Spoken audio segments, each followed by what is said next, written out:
Final matchup, Shane. Miami at Texas A&M Aggies. Favored by 6. The over-under is 44.5. Is the lowest one on the docket, I think. 9 o'clock Eastern. Goodness. 8 o'clock Central on ESPN. Miami beat Southern Miss last week 30-7 for what that's worth.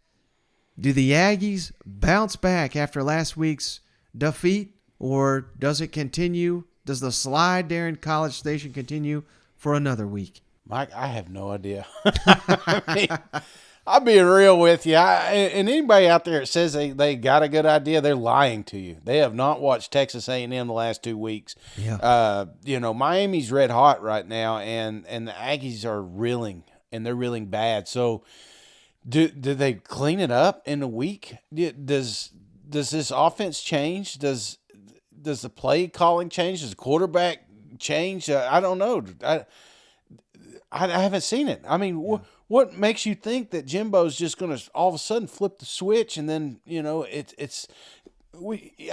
got tons of talent. It's a loaded roster, but that talent is not becoming product on the field. And I don't want to touch this one at all. If we were doing priority betting, this would be the last one that I would put money on. So, right. What is the spread on this thing anyway? A&M favored by 6.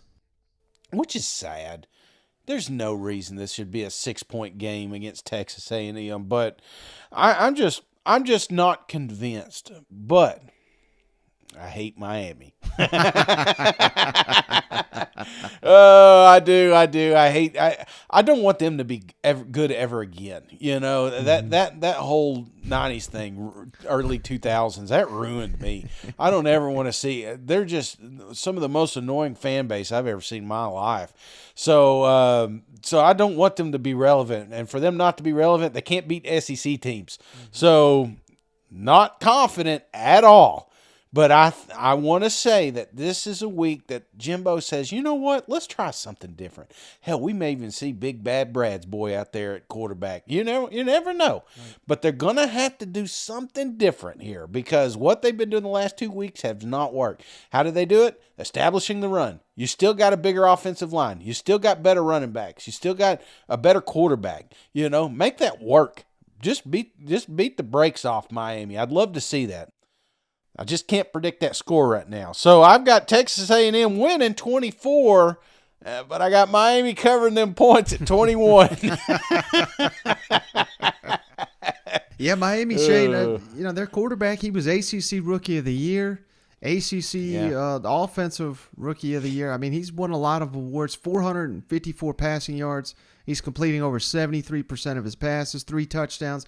And then Henry Parrish is their starting running back. He was at Ole Miss last year, 246 rushing yards on the season, back-to-back 100-yard games. Their offensive line has 3 linemen with 30 or more career starts. So this is a veteran offensive line. This is dangerous, Shane. I'm not going to lie. Yeah. Miami has got the number 8 rushing defense in the country, Shane. And A&M's got the 114th rushing attack. So, man, major mismatch there, it looks like.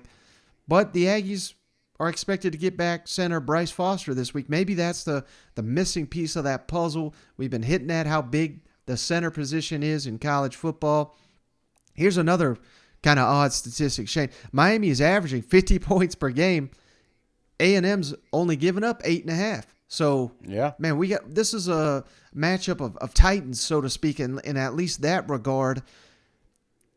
And that's where the game's going to have to be won, Shane. A&M's defense, you hate to ask them to carry the load here, but that is what's going to have to happen until the offense finds its footing. We keep, saying, is this the week A&M wakes up? Is this the week? Is this the week? If they lose this ball game, Shane, the season's over. Yeah, they are going to be one of the worst teams in the SEC if they can't beat Miami. And it's a shame it's come to this because Miami is one of the. Do they fire Jimbo? No, I don't think they're going to because he's owed like $95 million. But I mean that just adds to the misery, because you're stuck. Yeah. You're stuck with a head coach that. But let's not even go down that road, Shane, because I'm right there with you. I think the Aggies somehow, some way, manufacture some offense. I would love to see Big Bad Brad's son out there, Max Johnson. That's the guy I've been calling for all off season. But I don't want to put it all on Haynes King. They need to get this ground game going. That is the most important piece of the puzzle. Let's get Devon Achane some touches. Hell, let's put Anaya Smith back there if we have to. We have got to generate some kind of offense here. And I'm going, again, I have no logic to making this pick, Shane, but it's night game, College Station, season on the line. You just can't lose this one. Honda Morristown Special, Texas A&M 21, Miami 20. This game could go down to the wire, and the Aggies kick a field goal as time expires, just like they did against Alabama to get this win. I love it. I love it, man. Zero confidence. Well, brother, this has been a long one. You got anything else before we hop off the line? No, just don't forget tonight we're gonna do Spaces, so jump on there, the Twitters, and we're gonna talk about these picks. Yeah, you don't like them? Let's discuss it. So we've had a pretty nice showing the last couple of weeks. Look forward to seeing everybody tonight. But other than that, no, I'm ready. I'm ready for some football, man. Yeah, and if you don't like them, like we said, jump on that wager app, wager against us. Won't cost you a dime. Use that promo code SEC. But, hey, I swear that's the final plug I got in me, Shane. That's going to do it for this episode of the show. I appreciate you joining me as always. I appreciate each and every one of you for hanging out. Enjoy the games this weekend. We'll catch you on the next one. All right. See you guys. Go Vols. Bye, Hundo.